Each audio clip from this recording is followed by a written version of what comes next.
ও আম্মু গো, কিল্লায় আরে একা করে গেছেন, আরে লই যাইতেন হারেন ন, ও আম্মু গো বারুন না।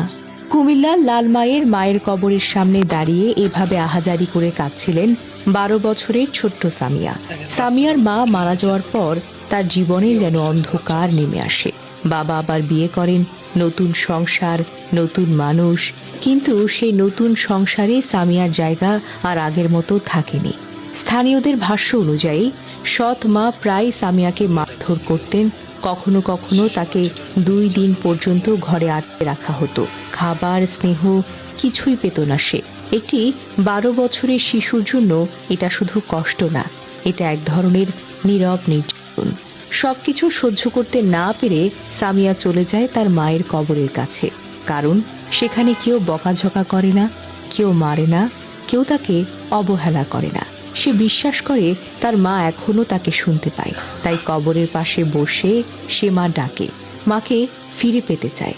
এই দৃশ্যটা কেউ একজন মোবাইলে ধারণ করে সামাজিক যোগাযোগ মাধ্যমে ছড়িয়ে দেয়। মুহূর্তেই ভিডিওটি ভাইরাল, হাজার হাজার মানুষ কেঁদেছে, অনেকেই লিখেছে এই দৃশ্যটুকু সহ্য করার মতো না।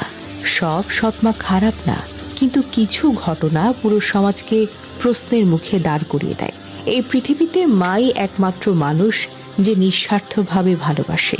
সামিয়ার কান্না আমাদেরকে আবার মনে করিয়ে দেয় মায়ের শূন্যতা কোনো কিছু দিয়ে পূরণ করা সম্ভব নয়।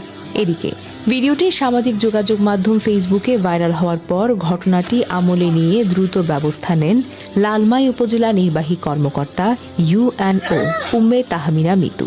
তিনি বিষয়টি তদন্তের দায়িত্ব দেন বাগমারা দক্ষিণ ইউনিয়ন পরিষদের ভারপ্রাপ্ত চেয়ারম্যান মোহাম্মদ লোকমান হোসেনকে। পরবর্তীতে মঙ্গলবার সকাল 11টায় শিশুটিকে উপজেলা নির্বাহী কর্মকর্তার কার্যালয়ে হাজির করা হয়। এ সময় উপস্থিত ছিলেন শিশুটির সৎমা আয়েশা আক্তার। তিনি দেশবাসীর কাছে ক্ষমা প্রার্থনা করে ভবিষ্যতে এই ধরনের আচরণ না করার প্রতিশ্রুতি দেন। ইউএনও উম্মে তাহমিনা মিতু বলেন, শিশুটির সৎমা আয়েশা আক্তারকে 1 মাসের জন্য সতর্কতামূলক সময় দেওয়া হয়েছে। এই সময়ের মধ্যে যদি পুনরায় এমন কোনো অভিযোগ পাওয়া যায়, তাহলেই তার বিরুদ্ধে আইনানুগ ব্যবস্থা গ্রহণ করা হবে। প্রশাসনের দ্রুত পদক্ষেপকে ইতিবাচক হিসেবে দেখছেন স্থানীয়রা। একই সঙ্গে শিশুটির নিরাপত্তা ও সুরক্ষা নিশ্চিত করতে সংশ্লিষ্ট কর্তৃপক্ষের ধারাবাহিক নজরদারির দাবি জানিয়েছেন সচেতন মহল। এই ঘটনা শুধু একটি শিশুর না, এটা আমাদের সমাজের আয়না।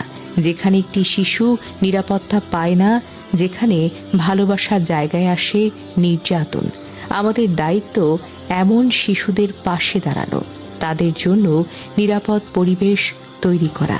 সামিয়ার কান্না যেন শুধু ভিডিও হয়ে না থাকে, এটা যেন আমাদের বিবেককে নাড়া দেয়। আল্লাহ এই ছোট্ট মেয়েটার জীবন সহজ করে দিন, আর তাকে এমন একজন মানুষ দান করুন যে তাকে সত্যিকারের ভালোবাসে।